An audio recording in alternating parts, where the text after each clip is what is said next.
Kia ora everybody.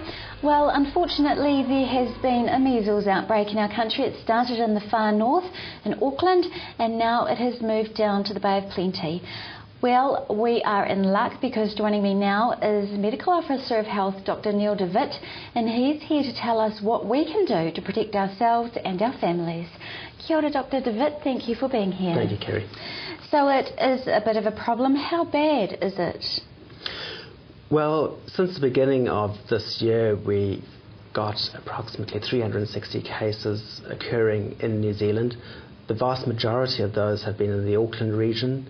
Waikato has also had a smaller outbreak, and we've begun to see cases of measles in the Bay of Plenty and Lakes area as well. So how many have there been in the Bay of Plenty? Are you allowed to disclose that? We've got 3 cases that have been confirmed and that we know have been locally acquired in the Bay of Plenty. We also had a couple that were travellers that acquired it elsewhere in the country but were diagnosed when they were in the Bay of Plenty. And we've had 1 probable in the Lakes area. So when you say it was locally acquired, what does that mean? Well, that means that the person has picked up measles while they've been living locally, and so it means that we've got measles circulating in the Bay of Plenty and Lakes area.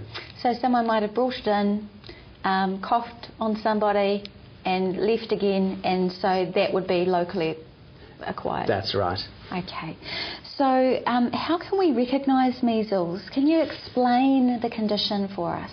Well, measles usually begins with a runny nose, sore eyes, a cough and a high fever. The person, especially a child, often feels really miserable and really unwell. Then a rash comes out on usually about the 4th or 5th day, and that's a red blotchy rash that covers the face and then spreads to the rest of the body. So those are the main symptoms of measles. So this red blotchy rash, I'm often told at the doctors, push on it and if it goes white, it's all right. Is that right or is that wrong? Well, with a measles rash, it's the rash in the context of a fever and the other symptoms. And what we're saying is if anyone thinks that their child or they themselves might have measles, what they should do is phone their doctor for advice and get that type of advice. But then also it's important not to just turn up at the doctor because you can risk spreading it to other people in the waiting room, for example. So phone ahead for advice on what to do. Okay. Is it a virus or a bacteria? It's a virus. Okay, so no cure? The treatment is that of relieving the symptoms, so there isn't a treatment like with bacteria. You can use antibiotics. You can't treat measles like that. You manage the symptoms and you manage any complications. And I think it's important for people to realise that with measles there's quite a high rate of complications, so it can be quite a serious illness. Most people will get better on their own without needing any further treatment, but there can be serious complications such as pneumonias or diarrhea or ear infections, and very occasionally, in about 1 in 1,000 cases, it can cause encephalitis or an inflammation of the brain, and that can be very serious. Very serious indeed. Can it cause death? It can, and even in developed countries with good health services, you might get death occurring in perhaps 1 in 1,000 or so cases. So even though that is, 1 in 1,000 for the average person out there, that might not seem like a big threat, but if it means death, it is a big threat, isn't it? So how can we avoid that? Well, fortunately, there's a very good vaccine for measles. The MMR vaccination is very effective at preventing measles. This is usually given at 15 months of age and then again at 4 years of age. And after people have had 1 vaccination, they've got about a 90 or 95% probability of being protected. And once they've had both vaccinations, it's close to 100% probability of being protected. So it's a very effective vaccine.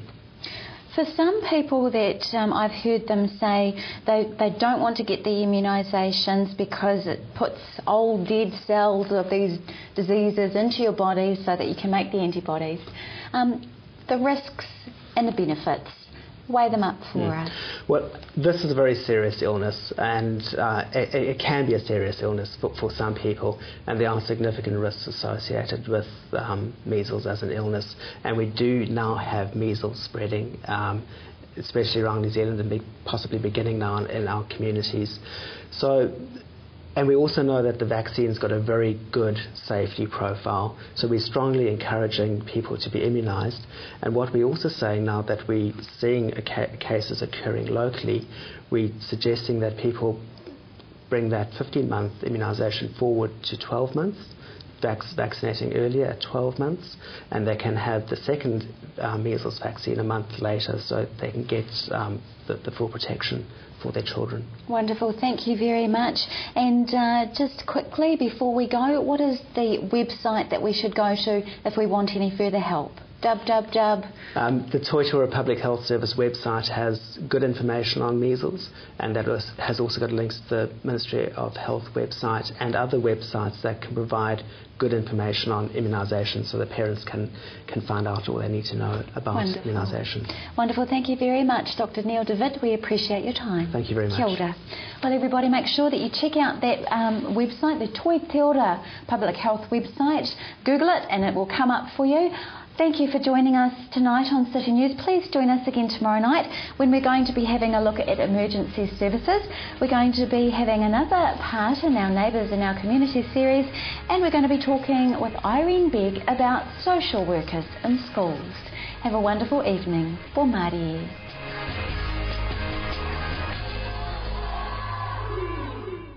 Supporting local content so you can see more of New Zealand on air.